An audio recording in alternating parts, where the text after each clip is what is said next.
Hey, how's it going guys? Welcome to another quick Chivalry guide. So in this video I'll be talking about the different classes and subclasses in the game and which one you should pick. So we'll also talk a little bit about the weapons, the specials, secondary weapons, things like that. So I've been playing this game a lot and I think that I have a lot of potentially useful information for you depending on the situation, because not every class excels in every situation obviously. So knowing when to respawn as a different class can be very important, and hopefully by the end of this video you will have at least a general idea of what each of them does. Alright, so let's start with the first class, the archer class, the range class. Move that out of the way real quick. So we have three subclasses: longbowman, crossbowman and skirmisher. Now when you're playing as a longbowman you have to be very careful. You don't have a lot of HP and your speed is kind of okay, I guess, but you have a very low amount of stamina, so you can only block a couple of hits before being disarmed. And the brazier is your special ability, which simply lets you put your arrows on fire and do a little bit more damage. Just make sure you don't hit your teammates. So pick the archer class if you want to play range and you're not sure which other class to go with. You will not make a mistake by going with the longbowman. It's pretty fun to play. If your aim needs improving, this is the best class to play to improve your aim, because the other one, even though it does more damage, it requires a better aim. Now when it comes to your secondary weapons, you have all these weapons here. I would say stay away from most of them except the short sword, which is probably the best secondary weapon in the game, or one of the best. And the third one here we have the spike trap. That's pretty useless actually. It's easily destroyed, but if someone's running to you and you deploy it, then they can impale themselves. So try and use it in situations like that. So when should you pick the longbowman? If you need to improve your aim and you want to play range, go with this class. Alright, so the second subclass is the crossbowman, and this one is pretty much identical gameplay compared to the longbowman, except that now you can do more damage per shot, but your aim needs to be good, because if you're not aiming well, you kind of have to wait until you reload. So I would say pick this one once your aim improves and you're able to do some headshots or long shots, so you can do a lot of damage.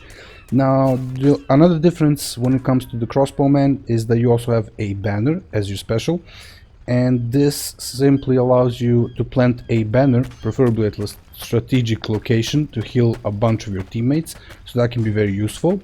So just move around, do damage, and make sure your aim is really good, and you will be having a lot of fun with the crossbowman. When it comes to your secondaries, same thing. I would say go with the short sword or maybe the axe, and we also have this little shield which can help us defend against other archers and crossbowmen. So that's the second subclass. And the third and the final subclass is the skirmisher. Now this one is kind of like a hybrid where you can play in melee and fight with javelins and then throw them at enemies. So I would say it's not a very effective class overall, because you're not really that good at anything. But basically the idea is that it's kind of like a funky class where you can play in melee or range. Problem is that you have the same stats, so you have low HP and you have very low stamina, so you can't really block that much. You have this little shield, light shield. You have a bear trap, which is not that useful either. Now when it comes to your secondaries, I would say falchion, mace and axe would probably be the best choices compared to the knife. And you can either go with 5 javelins or 6 throwing axes, so that's your primary weapon choice that you have.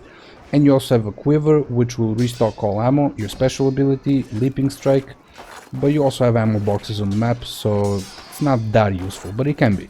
So I would say pick this class if you want to play something that's potentially fun, but don't expect too much from it. Alright, so with the range classes out of the way, let's move on to some of the high damaging classes. We will start with Vanguard Devastator subclass. Now, I personally love playing this class because you have access to some really good weapons, such as the battle axe, Executioner's Axe, Greatsword, and Maul, which is one of my favorite weapons. A lot of players consider it to be like a meme weapon, but I think it's pretty fun to play. Secondaries, you don't really have anything, only a knife, and you have the mallet. You can throw this or you can use it, so it's not that useful. But basically, when you're playing as a Devastator, the Vanguard is kind of like your DPS class. So the idea is that you have very good speed, 120. You have decent stamina. You have a little bit more health compared to the archers. And you can equip the largest weapons with no movement speed penalty. So that's a nice bonus. You basically move in, you do damage, and you move out. So pick the Devastator class if you like to move a lot. If you want to play with something that has a lot of damage and range, such as the Greatsword, or maybe even the Executioner's Axe, then the Devastator class, subclass, is for you.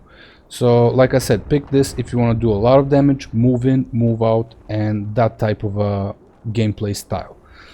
Your special is the Oil Pot, which simply breaks on contact, and you have a little field of fire.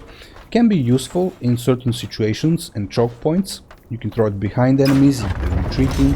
You can actually kill a lot of players with that. Like for example here, this is not a bad place to throw it.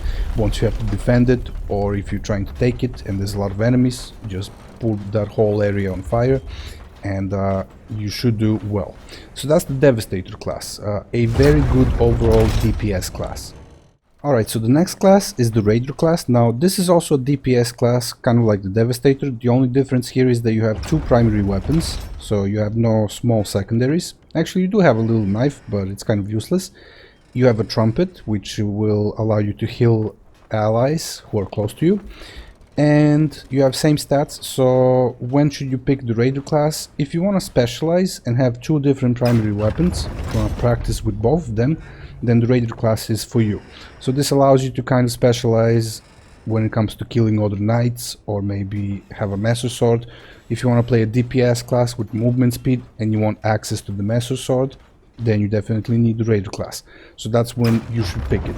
So what's the difference between the Devastator and Raider? Simply different weapons, same stats, and the ability to specialize against different classes. So that's when you should pick the Raider class. The last subclass, the DPS class, would be the Ambusher. Now the difference here is that the Ambusher only has secondary weapons, so you have two slots for different secondaries. So you can pick something like the short sword and then something else. These weapons are not that good, I would say.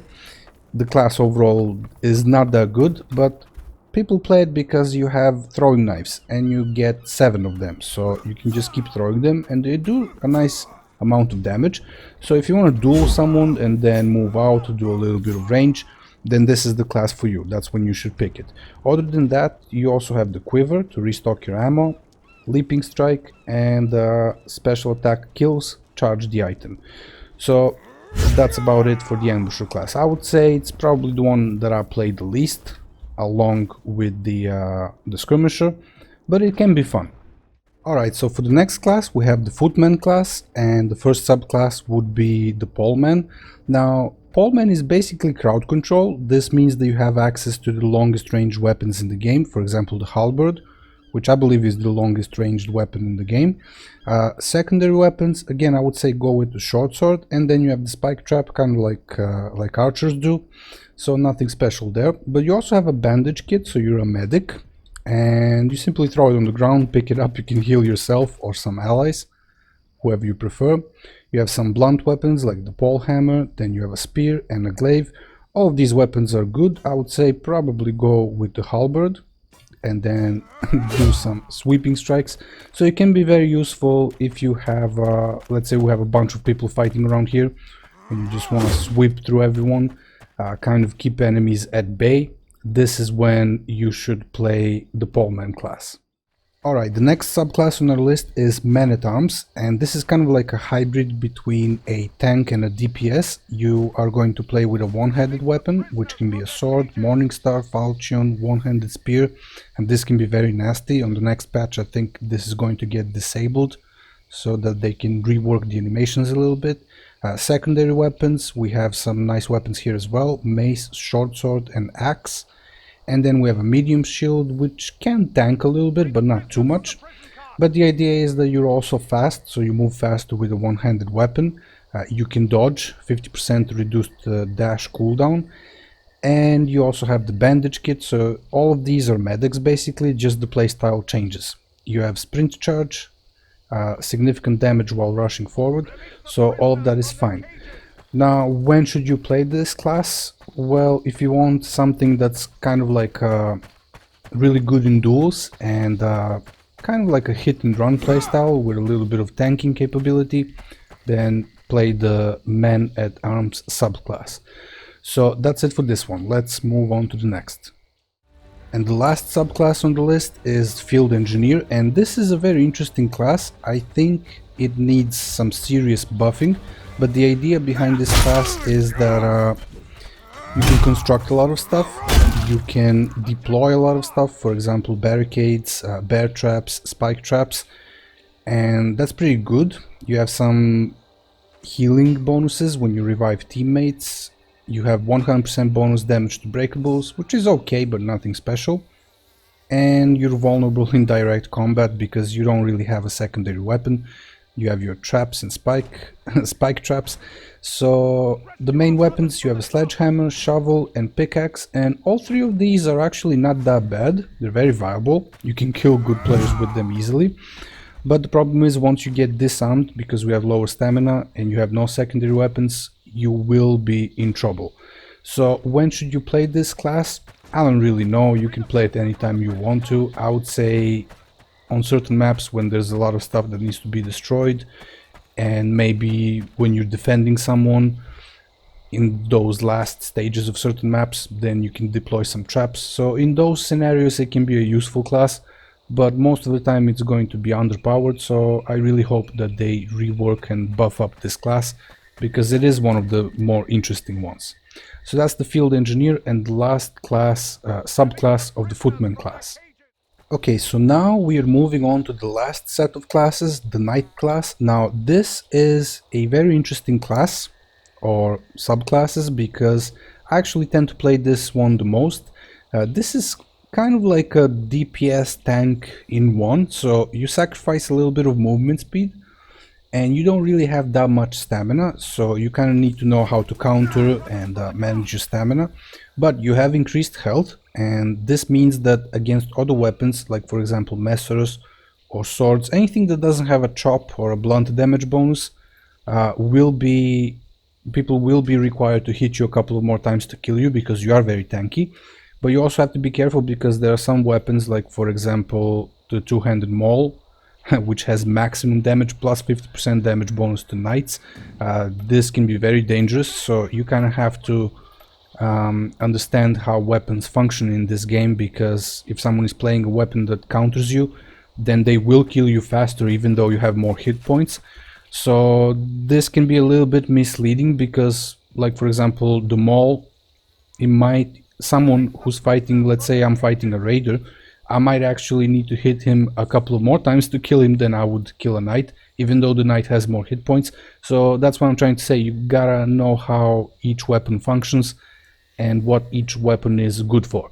Now officer is the subclass that gives you the trumpet, and you have tackle and damage absorbed charges the item, so that's all pretty good.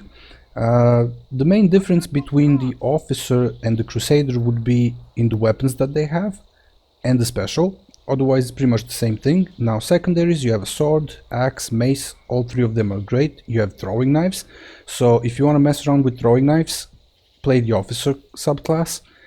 And here we have the longsword, war axe, heavy mace and pole axe, and all of these weapons are great. So anytime you just want to be a little bit more tankier and have access to some really good weapons and throwing knives, you get 4 of them.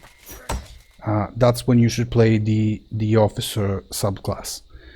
Now I'm gonna quickly suicide and respawn as the Crusader, and then we'll talk about the last class, the last subclass a little bit, and that will be it for this video.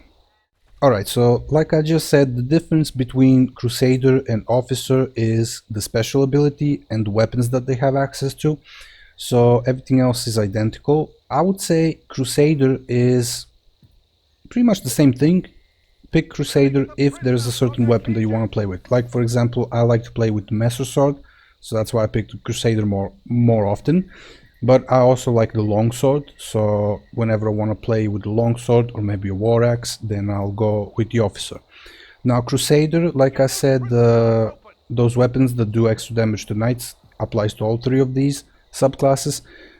Crusader has the oil pot, we already talked about that, and it has a 50% increased dash cooldown, so you cannot really dodge that often, so you gotta kind of dodge tactically.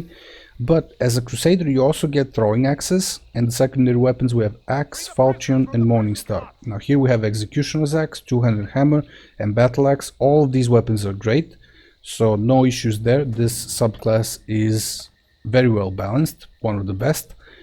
And throwing axes are kind of cool too. You get only 2 of them unfortunately, but they do more damage than throwing knives, so that's pretty cool.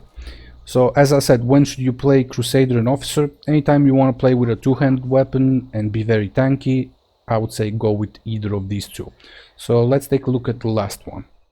And for our last subclass on the list we have the Guardian subclass. This is a pure tanking class, so I would say if you're a new player and you want to gain some experience and not die as often, be in the thick of the battle, then pick this subclass. You have the banner, and you can also tackle enemies. Same thing, absorbing damage recharges your special. Unmatched durability, that's true, it is the most tankiest class because you have the access to the heavy shield. And this does mean that on other classes you cannot pick up a heavy shield from the battlefield. You can, but with the Guardian you get extra heal points as well. The downsides is that the movement speed and stamina is a bit lower, so you kinda have to rely on good timing, countering and things like that. So like I said, if you're a new player, start off with the Guardian, you should be good to go. Now the weapons we have, as I said, we have the heavy shield, we have warhammers, axes, falchions and one-handed spears. These are all good weapons as well, especially the one-handed spear can be very annoying. Secondaries, hatchet, short sword and mace. Like I said, avoid the hatchet, just go with short sword or mace. Both of these are fine, whichever one you prefer, and you'll be good to go. So that's it for this quick video. I hope it's not too long. If you have any questions, feel free to let me know in the comments below, and good luck on the battlefield.